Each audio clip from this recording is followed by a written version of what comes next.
Bonsoir et bienvenue chez Palf. Bonsoir et bienvenue chez Palf.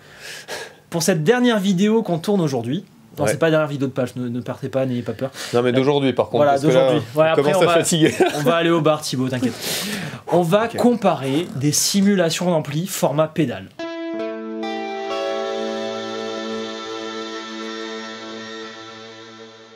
Mon cher Thibaut, c'était ta proposition et je l'adopte et les palfeurs l'adoptent. Oui, j'appelle les palfeurs alors que c'est les loutres, enfin n'importe quoi. Les gens qui regardent quoi. Les gens qui regardent. Ils se reconnaîtront. Les loutres nous l'ont demandé et toi aussi finalement tu me l'as demandé, donc finalement il fallait le faire. Ça s'est décidé ce midi.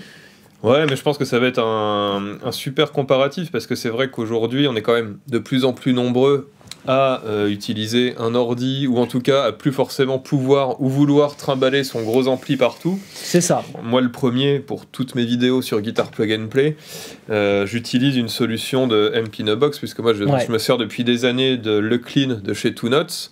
Qui est donc le préamp à lampe. Voilà, exactement, le préamp à lampe de chez Two Notes qui me permet en fait de me passer complètement d'un ampli. J'ai tout mon pedalboard, tous mes effets, donc je joue comme dans n'importe quelle situation. Et tu mets pas de KBM. Je mets pas de câble. Tu mets juste le clean en préamp avec sa simulation qui est intégré. Ouais, moi je m'emmerde pas. D'accord, pour moi très c'était bien. ça l'intérêt. Hein. Ouais. Et donc j'arrive directement dans ma carte son et du coup je peux tout enregistrer sans faire aucune retouche derrière, aucune post-prod, aucun mix. Ouais. Bon, ce qui s'entend hein, d'ailleurs parce que je suis loin d'avoir un son qui est exceptionnel sur mes vidéos. Enfin, C'est pas grave, t'es là pour faire du YouTube. voilà, en moi fait. je fais du YouTube et du tuto, Voilà. donc moi ça me va très bien. Et l'avantage de cette solution, c'est que du coup, où que j'aille, je peux choper mon board, le brancher sur des enceintes, C'est ça. ou alors éventuellement aussi sur un return d'ampli, Oui. en enlevant la simulation de T'enlèves FP. certaines simulations, tu gardes que le C'est préamp. ça. Et je sais que je vais retrouver toujours à peu près mon son. Juste, j'annonce quand même les pédales qu'on va comparer aujourd'hui pour que vous sachiez si vous allez rester ou pas. Mais si rester, ça va être bien. On va comparer la ACS1 de Walrus avec la Two Notes KBM+, Ouais. la Mooer Radar et la Strymon Iridium. Moi, je te propose, avant qu'on compare, qu'on analyse aussi le fonctionnement de ces outils-là. Carrément. Parce que tu as parlé de solutions informatiques. Justement, tu me tends une perche énorme. Ça a été le sujet de la Master Gas à Bordeaux. En gros, qu'est-ce qu'il faut voir ? Un épisode Palf traditionnel, on a une guitare qui rentre dans un pedalboard, qui rentre dans un ampli. Et après, qu'est-ce qui se passe ? Il se passe qu'on a mis un micro. Ce micro, il rentre dans un préamp. Et ce préamp, il rentre dans une carte son. Voilà. Ça, c'est la chaîne la plus classique que tout le monde fait depuis longtemps. Pourquoi on fait ça ? C'est pas parce qu'on n'a pas envie d'évoluer, c'est qu'en fait, on a un bel ampli qui va résonner dans la pièce et qui va apporter de belles choses. Nous, on aime bien cette sensation. Quand on peut se le permettre, on le fait. Par contre, l'inconvénient, tu l'as remarqué, la prise micro, on n'est jamais complètement satisfait. Alors, il y a quelqu'un en MP qui nous a envoyé des conseils et tout, à rajouter un micro en plus, etc., pour choper un peu plus de basse. Voilà. J'ai quand même l'impression que ce modèle a une limite en termes de capacité à retranscrire la fidélité du son. Alors tu vois, c'est marrant parce qu'en fait, il n'y a pas très longtemps, justement, il y a eu un débat là-dessus sur le forum de Guitar Plug and Play, Ok. où justement, il y avait quelqu'un, je crois, qui avait acheté le Captor X de chez Ouais. Two Notes, que moi j'utilise aussi et que je Ouais. trouve génial. Que j'utilisais aussi, ouais, Voilà. j'aime bien. Et en fait, il m'a dit, bah, je suis hyper déçu, enfin, en fait, le Captor, c'est nul parce que j'ai pas du tout le son de mon ampli.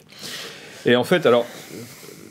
je parle de ça parce que c'est très concret, parce qu'en fait, que ce soit le Captor X, tous les outils qu'on va vous présenter là, Ouais. ou n'importe quoi, ou de la prise micro, de Jamais. toute façon, il n'y a pas photo, on n'aura jamais le même, pas le même son, mais le même ressenti, en Du fait, son, c'est ça. que quand on a la gamelle de l'ampli qui sort en pleine tronche. Il y a un C'est headroom, il y a une dynamique, il y a un truc qui se passe avec un ampli. Et il y a une chose que C'est un par truc contre, tout bête, mais il tu as faut le y droit penser. de faire, c'est de comparer la prise micro de ton ampli avec tes Ah, bien simulations. sûr, exactement. Et là, par contre, pour le coup, ça vaut le coup de le faire.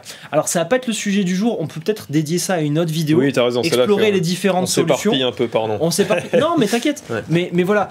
En gros, qu'est-ce qu'on va simuler ? Il faut voir les différents éléments qu'on va simuler. Donc, l'enceinte d'un ampli, celle qui restitue le son dans une pièce, c'est l'élément le plus important. L'enceinte, elle va vibrer dans une pièce et ça va arriver dans tes oreilles. Donc, cet élément acoustique, il est très difficile à simuler. Et c'est ce que vont Ouais. faire ces petits outils. Ces outils vont simuler l'enceinte, la pièce et les placements des micros ou ton écoute. Ça, c'est déjà un élément. Deuxième élément, dans un ampli, on a ce qui s'appelle un ampli de puissance. Pareil, ça va être simulé. L'ampli de puissance, c'est ce qui va transformer le signal de guitare en un signal fort qui va faire vibrer la membrane de ton haut-parleur. Et juste avant, il y a ce qui s'appelle un préamp. Le préamp, c'est ce qui va mettre en forme le signal pour arriver dans l'ampli de puissance avec suffisamment de patates et suffisamment de couleurs pour apprécier son ampli. Mais voilà, en gros, c'est plus ou moins ce qu'on va avoir dans un simulateur. Alors, nous, ce qu'on aimerait, c'est un truc qui fait les trois. Ouais, parce et qui le fait bien. Exactement.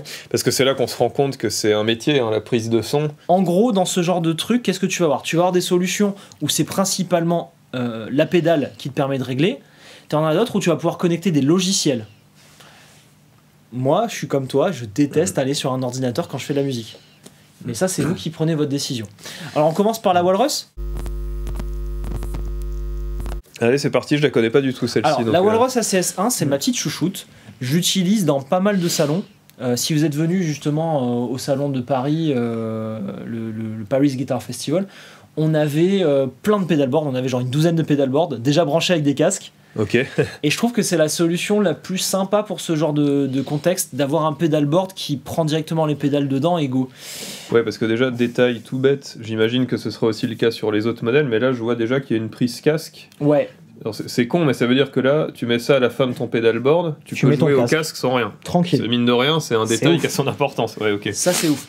Et donc, qu'est-ce qu'il y a comme particularité? C'est que normalement, si tu ne vas pas sur le logiciel Walrus, t'es quand même content. Je n'y suis jamais allé, moi.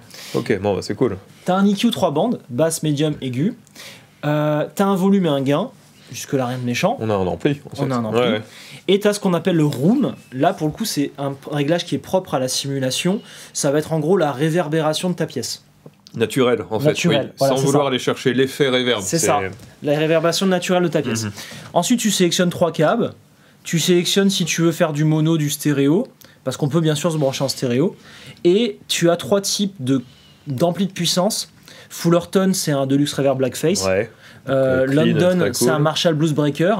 Et Dartford, je crois que c'est un Vox, je suis pas sûr. Voilà. Dans l'idée, c'est ça. Là, tu vois, je t'ai fait un réglage Fender Deluxe Reverb Blackface clean, mais je ne suis pas sûr que tu arrives à faire un Marshall bien burné. Ok, c'est pas l'idée. C'est assez limite en fait. Oui, en fait, tu vas le faire en mettant la N-Grid Charlie devant. C'est pour ça qu'il y a une petite N-Grid Charlie pour faire le JCM. Et tu vas avoir par contre l'ampli de puissance qui va réagir comme un Marshall. D'accord. C'est plutôt ça l'esprit. D'accord. Et donc il faut pas le prendre comme un amp in a box, une vidéo qu'on avait déjà fait. En fait, t'as la partie puissance et voilà. Ok. C'est ça. Il faut et tu vas tes préamps. D'accord. Il faut pas s'imaginer qu'on va avoir le son d'un JCM directement dans cette pédale. Exactement. En fait, en tout cas, c'est ce que j'avais ressenti. On va vérifier. On va voir ça. Hein. On va vérifier. Bah tiens, fais-nous écouter le clean là que t'as. Donc là, on est en config clean. Hein.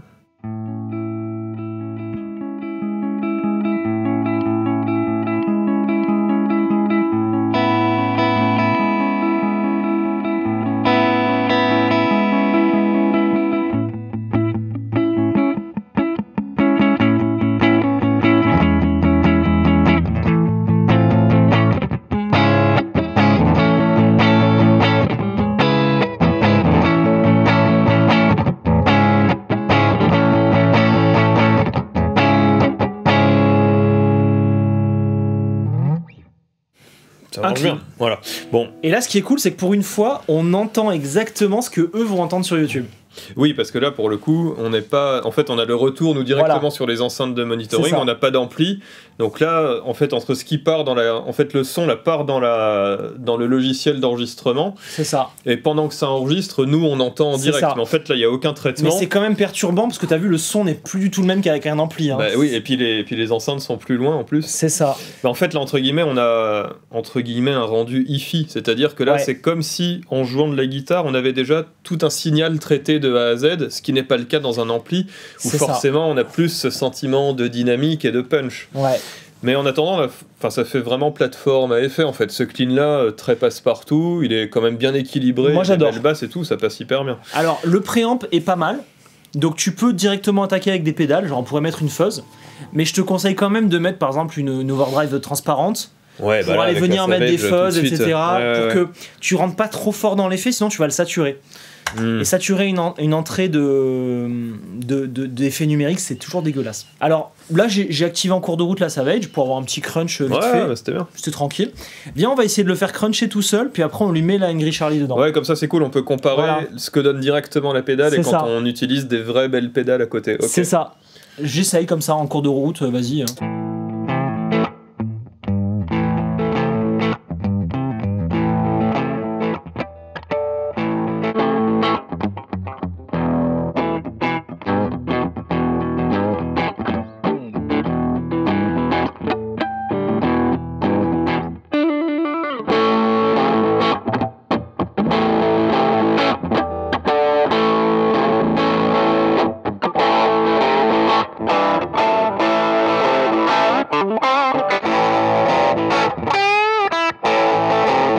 Bon, sans trop d'étonnement, c'est pas là pour faire de la disto. Voilà. Non, mais en fait, là, il n'y a pas photo. Très franchement, je trouve que le crunch là, de la pédale est vraiment pas terrible. Non. Par contre, dès que tu rebaisses le gain Et que tu reviens et sur que un tu clean, utilises ton drive, Voilà. là par contre, ça marche hyper bien. c'est ça. En fait, pour moi, la CS1, tu l'utilises en clean. Alors maintenant, viens, on lui met une disto au cul. Juste, on va chercher un preset qui va bien après une fois qu'on a la disto, tu vois. Parce que il faut pas s'attendre à ce que tu branches comme tu as l'habitude de faire sur un ampli. Tu vois, là, on était en réglage. Tu vois, le réglage ampli, c'était ça à peu près. Ça va peut-être pas sonner direct. Oui, parce qu'il faut que tu réajustes un peu par rapport Voilà. à ta pédale, ouais, je comprends. Tu vois, on va essayer. Regarde, je vais l'allumer, on va voir.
Ah, c'est quand même pas mal. C'est quand même pas mal. Voilà, Mais c'est pas. C'est mieux sur le clean. Pour moi, Ouais. le fait que sur le clean, en fait, au final, moi j'utilise toujours le réglage basique, c'est-à-dire le clean, où en fait c'est vraiment un son qui est très droit et assez C'est dynamique. ça. Et là, ça me confirme un petit peu que même si tu as différents réglages et tout, au final, je pense qu'une pédale comme ça, tu la fous toujours sur le réglage clean Oui. avec un peu de. Et tu joues avec ton pédalboard. Donc, C'est ça. Mais franchement, tu arrives à des résultats qui sont quand même bien. Moi, je suis quand même content du résultat. Mais c'est sûr qu'il faut pas s'attendre à avoir son ampli. On passe au suivant ? Allez, c'est parti. Celle-là, la Strymon Iridium, il y a eu un tas de pignoles. Hein. Il y a eu un tas de pignoles. On va voir si ça le mérite. Alors, celle-ci, du coup, je l'ai découvert il y a pas très longtemps. Et je suis curieux de l'entendre parce que je l'ai jamais Carrément. joué. Et j'avoue qu'elle me faisait de l'œil. Alors, Jack sur le dessus, j'apprécie. Hein. C'est quand même plus simple. T'as la prise casque en bas qui t'attend. Ça, c'est bien. Bon, on va lui faire le même test. Hein. Je suis sûr qu'en clean, ça va déboîter. De toute façon, le clean, c'est rarement le problème. Hein.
Alors là, je suis allé à fond sur le fait de la faire cruncher pour voir ce qu'il y avait dans le ventre.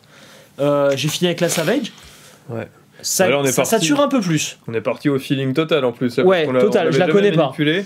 Alors ouais, ça sature un peu plus. Alors au tout début, là, les cleans qu'on avait, alors moi je préférais par rapport à à la celle d'avant. SS1, ouais. Après, Ok. ça dépend vachement des réglages parce que j'ai vu que tu avais bougé le type de HP et tout. Ça C'est a ça. complètement changé le son. On est arrivé sur un truc plus baveux après. Moi, je trouve que c'est quand même assez semblable. En Ouais, termes de clean. on est vraiment exactement dans le même On esprit. est dans le même délire. Et j'ai l'impression qu'on retrouve un petit peu le même phénomène où tu as le clean qui est super cool, super plateforme à pédale. Et la disto qui. Voilà, et encore une fois, pas voilà. de miracle dès que tu pars sur le crunch ou sur la plus grosse disto. Voilà. Ouais, en fait, on retrouve un petit peu le même travers. Alors attends, on va rebaisser la disto et on va venir y mettre la disto Ouais. dedans, on va voir ce que ça donne. Hein.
Bon, sur la fin, on a fait saturer.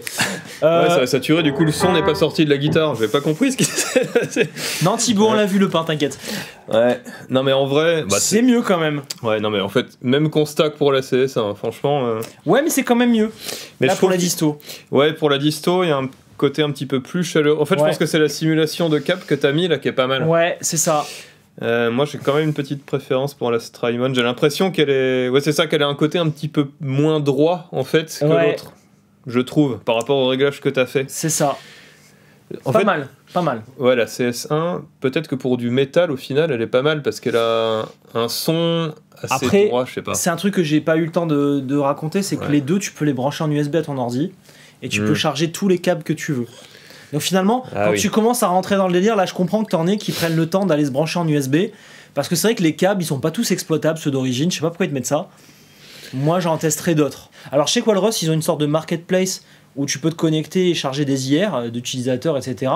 Je pense que Strymon a fait la même, j'ai pas regardé, j'ai pas eu le temps de voir. Donc en fait, deux bonnes pédales. C'est vrai Ouais. que là, comme ça, pour des pédales qui sont rigoureusement identiques, hein, il y a une toute petite préférence pour moi sur la Strymon. Ouais, En pareil. vrai, j'étais pro ACS1 avant cette vidéo. Hein. Là, maintenant que je l'ai testé, j'avoue qu'elle est un tout petit peu mieux, mais c'est quand même très proche. Alors, on passe aux autres technologies. Allez.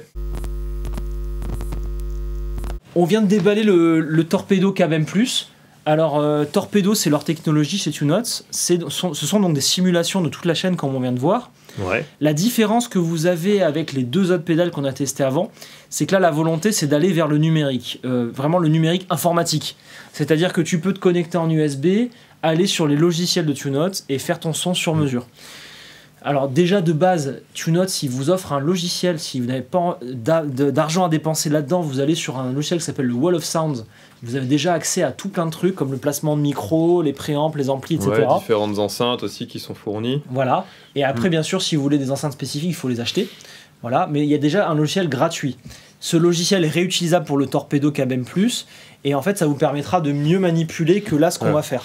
Sachant qu'en fait, ce qui est super bien fichu dans le KM+, c'est que même si c'est pas hyper pratique pour des réglages poussés parce qu'il y a Oui. que deux potards, on a accès à tous les réglages, je crois quasiment, Oui, tu as accès à tout que ceux là-dedans. qu'il y a dans le Wall of Sound. Donc on peut Ouais. on peut bouger l'emplacement des micros, on peut changer le type de haut-parleur, C'est on ça. peut vraiment faire des réglages extrêmement poussés. C'est ça. Mais donc là, on change quand même un petit peu d'approche. Sur les deux autres, tout se fait sur la pédale. Et en plus, si on veut, il y a un peu de bonus sur l'ordi. Ouais. Ici, on peut tout faire sur la pédale, mais il y a moins de potards, donc c'est un peu moins pratique parce que c'est quand même plutôt pensé pour être fait sur l'ordi. Ouais, puis ils ont même une application mobile de mémoire. Ouais, exactement. Voilà. Et sachant qu'après, sur l'ordi, bien sûr, on peut préparer tous ces réglages, les enregistrer et après utiliser la pédale de manière totalement autonome sans être tout le temps connecté à un ordi. Parce qu'au final, leur volonté, c'est de se dire bon, ok, je vais pas vous donner des réglages faciles. Parce que finalement, ça en met plein la vue, mais au final, tu vas creuser quand même à un moment. Donc leur volonté, c'est que tu te mets devant ton ordi, tu joues, tu entends les sons directement, puis une fois que tu es prêt, que tu vas aller sur scène, tu le loads, et après tu vas sur scène avec. Alors écoutons rapidement les presets qu'ils nous donnent, parce qu'on va pas avoir le temps de tout régler en détail, ça a une pédale neuve. Hein.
Bon, t'as fini en machinette. Franchement, il se débrouille plutôt bien aussi. Hein. Écoute, format très compact. Alors, comme souvent, surtout sur du pur numérique comme le Two Notes, là on sent que c'est un petit peu ce que tu disais tout à l'heure. À chaque fois, c'est des presets qui sont aux extrêmes, quoi. Quasiment, on fait un saut d'un truc qui est là-haut, un truc. C'est ça. Peut-être que parfois aussi, je me demande s'il n'y avait pas peut-être le préamp qui se coupait. Du coup, tu sais, on retrouvait un son beaucoup plus abrasif. Enfin bon, j'en sais rien. Je pense qu'il est obligé d'avoir un préamp, sinon tu vas clipper en entrée, mais peut-être différent, quoi. Mais en tout cas, on est parti du réglage, on va dire, le plus neutre au début. Là, c'était le preset 1 ou 2. Ouais. Après, on sent des choses beaucoup plus extrêmes. Voilà, des choses beaucoup plus extrêmes. Mais du coup, on imagine assez bien tout le champ des possibles entre tout ça, quoi. Parce que c'est ça. On peut aussi très bien partir du preset 11, là, par exemple, et se dire, j'aimais bien le son de la disto gonflé en basse, mais par contre, les aigus étaient trop agressifs. Juste aller bouger les aigus sur l'égalisation ou changer le type de micro. On pourrait le faire, mais bon. On pourrait le faire, voilà. En fait, cette pédale-là, je pense que soit on veut vraiment pas s'emmerder, on trouve un des presets qui nous plaît et on n'y touche plus, et on fait comme t'as fait, en fait, en bougeant un peu avec nos pédales et ça marche bien. Ou soit, si on veut vraiment aller fignoler, il vaut quand même mieux, à mon avis, utiliser l'ordi pour faire ses réglages aux petits oignons, et après, s'il y a besoin, ajuster là-dessus. C'est ça. Donc, je pense que c'est quand même un petit peu moins intuitif en termes d'utilisation que les autres où tu as les potards physiques. Ça demande un peu de recherche avant de se lancer. Mais voilà, par contre, tu peux clairement aller plus loin et faire des choses beaucoup plus fines et plus vraiment adaptées à tes besoins, je pense, là-dessus. Puis à noter, je crois que c'est le seul avec une sortie XLR. Hein. C'est le seul. Les autres, c'est du MIDI, là. Ouais, t'as raison. Voilà, ça peut être bien si jamais t'as un long câble sur scène. Et puis, alors, si je dis pas de bêtises, de mémoire aussi, le câble M+, je crois que tu peux aussi le brancher sur ton ampli à lampe. Pour récupérer le signal, il me semble. Mais peut-être que je m'enflamme. Oui, non, t'as raison. Alors attention, il fait. Si, c'est vrai. Il fait pas du tout. Dans ce sens-là, oui. Oui, il fait pas l'hotbox, donc tu dois laisser l'enceinte. Voilà, il fait pas l'hotbox, il fait pas réduction de puissance, mais juste si toi tu peux mettre ton ampli pleine balle et que tu veux choper le son de ton ampli sans utiliser un micro, tu peux passer par là. C'est une petite option, voilà, qu'on souligne. C'est pas le cœur du truc. Oui, mais c'est quand même pas mal. Et du coup, c'est le radar, je crois qu'il nous reste. Il nous reste le Mooer radar, donc la solution la moins chère. Pour la radar, à mon avis, la lime doit être 2 fois plus grosse que la pédale. C'est ça. De la boîte, hein. T'as la boîte à tes pieds si tu veux. Ah ouais, c'est ça.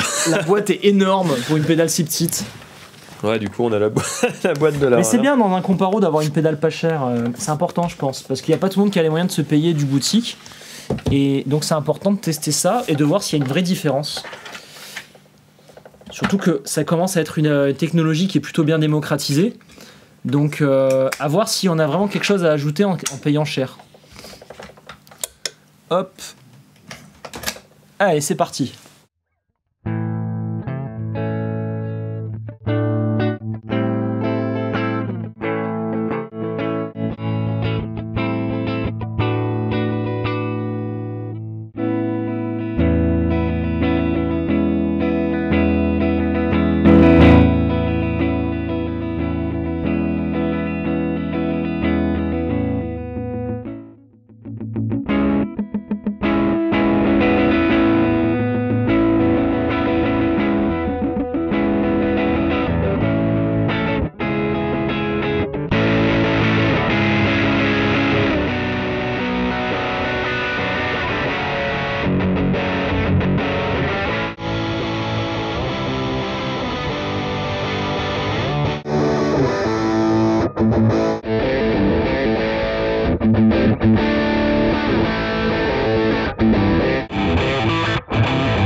Mon coquinou, je suis bien agréablement surpris par cette...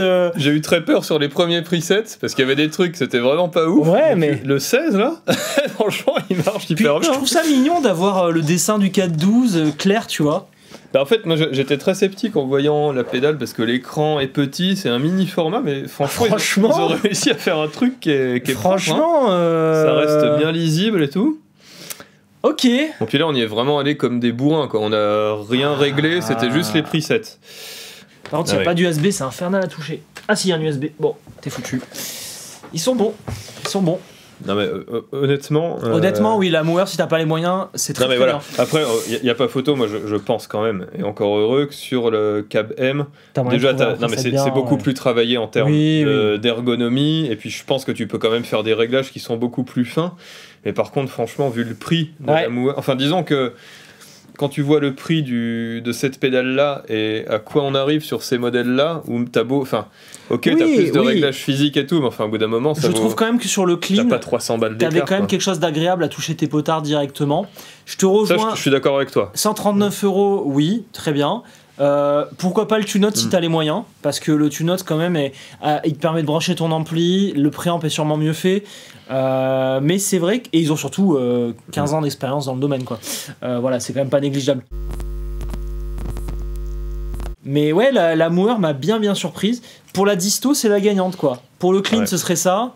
Et le TuneNote, il a un bon entre-deux, quoi. Ouais, c'est ça. Après, bon, la réserve que moi je ferais sur la radar, je sais pas depuis combien de temps elle existe. Oui. Mais disons que sur une pédale de ce prix-là, voilà, t'as un écran. Bon, je sais pas comment ça va vieillir, tu vois, ce genre de truc. Et surtout que t'as pas envie que ça s'arrête en cours de route, ça. Exactement. Voilà. T'as pas envie que ça s'éteigne. J'avoue que moi, voilà, c'est le petit doute que j'aurais. Je me dirais, bon, est-ce qu'elle va bien tenir pendant tout mon set? Mais bon. Et tu sais bien que notre. Peut-être à tort, hein. Tu sais bien que notre économie actuelle, c'est le mouchoir jetable, quoi. C'est que t'achètes un truc, s'il casse, tu en rachètes un autre. C'est ça notre sacrée économie. Donc, non, on pourrait soutenir nos amis TuneNote. Ou alors, si vous n'avez pas envie de vous prendre la tête avec un USB et que un clean ça vous va, un clean crunch, la Strymon et la Walrus font bien le. En fait, dans tous les cas, on fait pas d'erreur. Mais en fait, c'est juste que je trouve dommage de mettre autant de sous dans une pédale comme ça, juste pour utiliser un clean. Et en effet, avoir quelques réglages, mais je pense qu'au final, c'est comme pour les 4 ici, tu vas faire ton clean et trouver ton son qui va bien et l'utiliser avec ton board, quoi. Et moi, je trouve ça agréable d'avoir tes potards devant toi, quoi. Mais c'est vrai que C'est vrai. là, ça m'a bien. Cette vidéo m'a aussi été très utile. Tu vois, j'avais une idée arrêtée sur la CS1. Je commence à comprendre ses limites. Je vois qu'il y a d'autres choses intéressantes.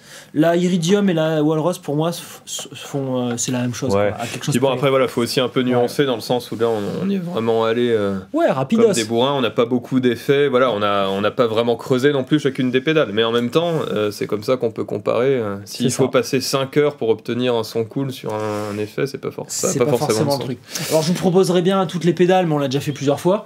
Ce serait une disto et une Savage, voilà, dans la. Dans la Ouais, il serait pas très original. Ce serait c'est pas vrai. très très original. En tout cas, ça m'a bien plu de faire ce comparatif avec toi, Thibaut. Moi, je vous propose en commentaire de nous dire laquelle vous avez le plus aimé, parce que surtout quand on réagit à chaud. Oui, S'il complètement. faut une fois que ce sera sur YouTube, que ce sera mis en ligne, mis en forme, s'il faut nous-mêmes, on va se dire merde, en fait, je préférais celle-là ou celle-là. Mais Ouais, dites-le nous et en puis, commentaire ce que vous avez aimé. Et si vous êtes déjà équipé d'une de ces pédales ou d'une autre, ça peut être cool aussi de nous dire bah non, moi sur la Strymon, j'adore tel réglage et j'ai ces pédales-là avec, ça marche trop bien. C'est ça. Ça peut être intéressant aussi de faire un Empire contre-attaque un jour, tu vois, Ouais, en carrément. réessayant les presets que vous nous conseillez parce Avec que vous plus adorez votre d'expérience. pédale. Voilà, C'est c'est ça. ça. Carrément. Et ce sera très bien comme ça. Voilà, bon, on vous dit à très bientôt pour un épisode PALF. Et merci à tous de nous soutenir sur le site palf.fr. Bien évidemment, vous allez retrouver toutes ces pédales dessus. À bientôt. Ciao.